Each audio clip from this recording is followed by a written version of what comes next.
I am Judge Adam Swartz. I am Justice of the Peace in North Dallas.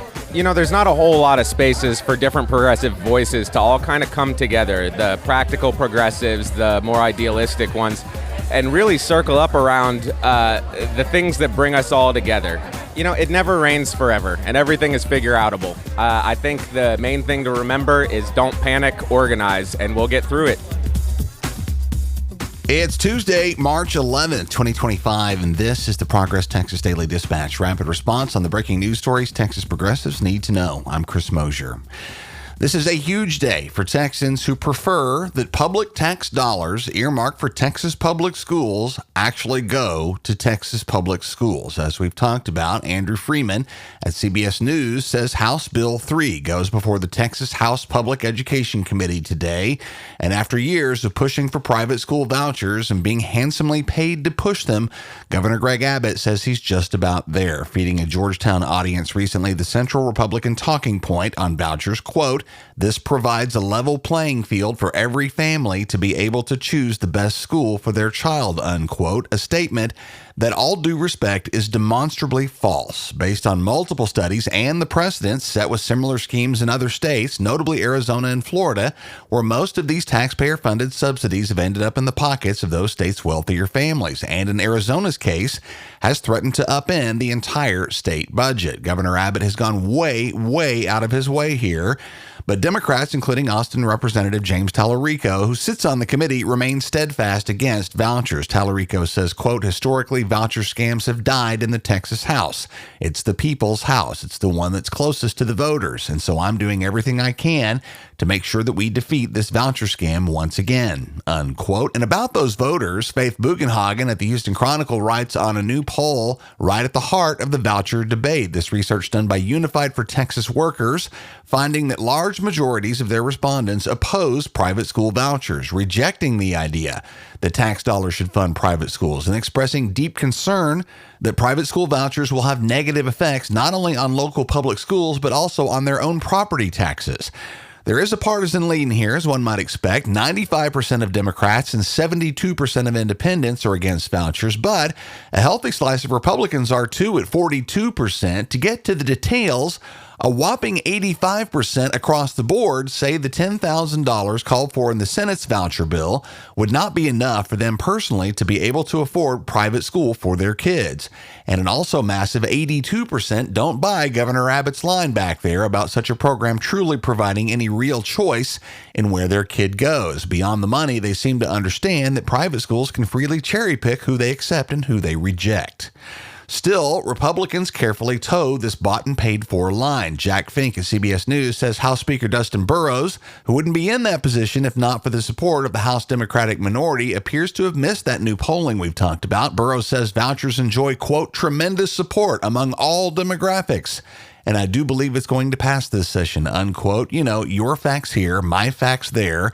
Democratic State Rep John Bryan of Dallas, also on the committee, sees the facts as, quote, "The problem is the Republican push is towards privatizing public education by constantly increasing charter schools and now providing vouchers to people who want to take their kids out of public schools and put them in private schools," unquote.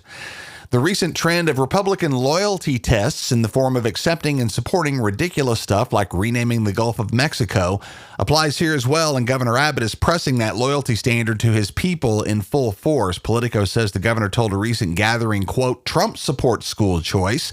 J.D. Vance supports school choice. On the other hand, you have Obama, Biden, and Harris. Which team are you on? It's easy," unquote. And that's apparently what he thinks. Simply reminding Republicans which team they're on should be sufficient to gain their support for policies that are not in their personal best interest. Unless, of course, they're of the privileged class, or the only ones who win with private school vouchers. I'll be around at the Capitol today, by the way. Thanks to San Antonio Rep. Trey Martinez-Fisher for the invite. Look for me and come say hi. While vouchers are the big story at the moment, there's lots of other stuff cooking too, of course. Another one from CBS here as we watch the stock market tank just out of the uncertainty that's been introduced by Donald Trump's wackadoodle daily bullshit on tariffs. We see new numbers from economists predicting that what's looking like the stupidest trade war in world history is going to hit the Lone Star State extra hard. Trump's proposed tariffs against both of our North American neighbors would cost Texas, quote, 370,000 jobs a year and around $47 billion a year in gross domestic product, according to Ray Perryman of the Perryman Group, an economic research company based in Waco. He says first up will be produce prices, followed by more expensive cars, electronics, housing, etc., etc.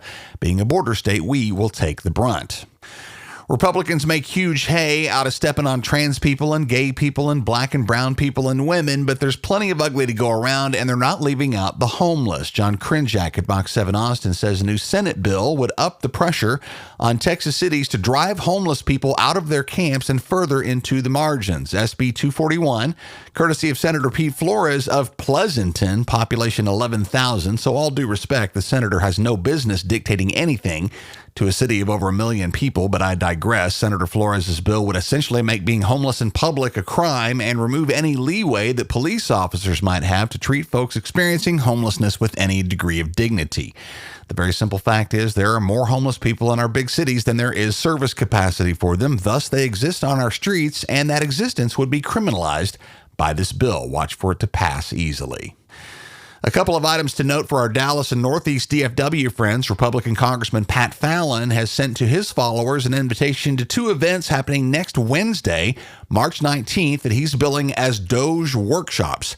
We presume that these will be opportunities not only to learn more about how slashing the federal government to a nub is supposed to be a great idea, but also how Republicans want to bring that same strategy home to Texas. Both of these events happening on Wednesday the 19th, a 4 p.m. session in Bonham, northeast of Dallas, and an evening session a little closer in Rockwall at 7:30. Should make for some very, very interesting conversations. See the show notes for more. And as we close, the late Houston Congressman Sylvester Turner will lie in state in Houston and Austin ahead of his funeral service this weekend. First in Houston, the city Turner served as its 62nd mayor. Turner will lie in state at the Houston City Hall Rotunda from 9 a.m. to 7 p.m. today, Tuesday the 11th. The public is invited to pay respects. And Turner will lie in state at the Texas State Capitol in Austin starting at noon on Thursday through noon on Friday. His funeral service will take place in Houston on Saturday afternoon starting at 1. There are links to RSVP and to stream live in the post from Houston Public Media you'll find in our show notes this morning. March is Women's History Month, and as Progress Texas Advocacy Associate Tatum Owens points out, while we honor the many, many women who have broken ground in Texas over the years, we also lament the fact that we remain the worst state for women. That fight continues as well, and Tatum has compiled a great list of Women's History Month events happening across the state throughout March where you can get directly involved. See that link at progresstexas.org. Our mission at Progress Texas is to counter the conservative disinformation machine, but they far outmatch us in funding. Oil and tech billionaires and religious right-wing activist groups spend a lot of money keeping their audiences in the dark. And if you've come to appreciate the light we shine on important political news in Texas on a daily, ongoing basis, please know that our regular, everyday listeners like you form a key component of our funding. We could use your support as a monthly contributor, and no amount is too small. Go to progresstexas.org/donate. Thanks to Darby Hamilton, Angela Kaiser, and Nicole Ramirez, all three of whom are on the team. We appreciate all of y'all very much. San Antonio friends, Progress Texas is Alamo City bound for the first time in a while for a live podcast taping and fundraising party on Tuesday, May the 6th. We look forward to a long overdue and fun get-together down in San Antonio. Mark that date, Tuesday, May the 6th, and keep it here for more details.